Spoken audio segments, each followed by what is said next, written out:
സ്നേഹമുള്ള കൂട്ടുകാരെ, എന്തുകൊണ്ടാണ് ഈശോ തൻ്റെ ജനനത്തിനായി ബേത്ലഹേം തിരഞ്ഞെടുത്തത്? ബേത്ലഹേം എന്ന് പറയുന്നത് ദാവീദ് രാജകുമാരൻ്റെ പട്ടണമാണ്. ഈശോയുടെ വളർത്തുപിതാവായ യോസേപ്പ് പിതാവ് ദാവീദ് വംശജനായിരുന്നു. അപ്പോൾ ബേത്ലഹേമിൽ ഈശോ ജനിക്കുന്നത് കൊണ്ട് ഈശോയുടെ രാജ്യത്വം നമുക്ക് വെളിവാക്കപ്പെടുകയാണ്.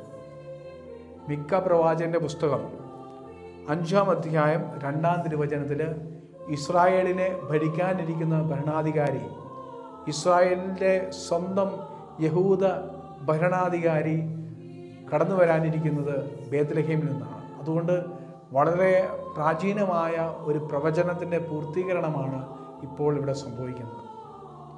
അതുപോലെ തന്നെ ക്രിസ്തുവിനെ കാണുവാൻ വേണ്ടിയിട്ട് പൂജ രാജാക്കന്മാർ വരുന്നതും ക്രിസ്തുവിൻ്റെ ജനനത്തിലൂടെ ഹെറോദൂസ് അസ്വസ്ഥനാകുന്നതും ക്രിസ്തുവിൻ്റെ രാജ്യത്വത്തെ സൂചിപ്പിക്കുന്നതാണ്.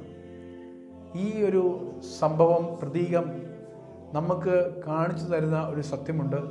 ദൈവത്തിൻ്റെ വാഗ്ദാനം അത് എത്ര കാലതാമസം ഉണ്ടായാലും സംഭവിക്കുക തന്നെ ചെയ്യും.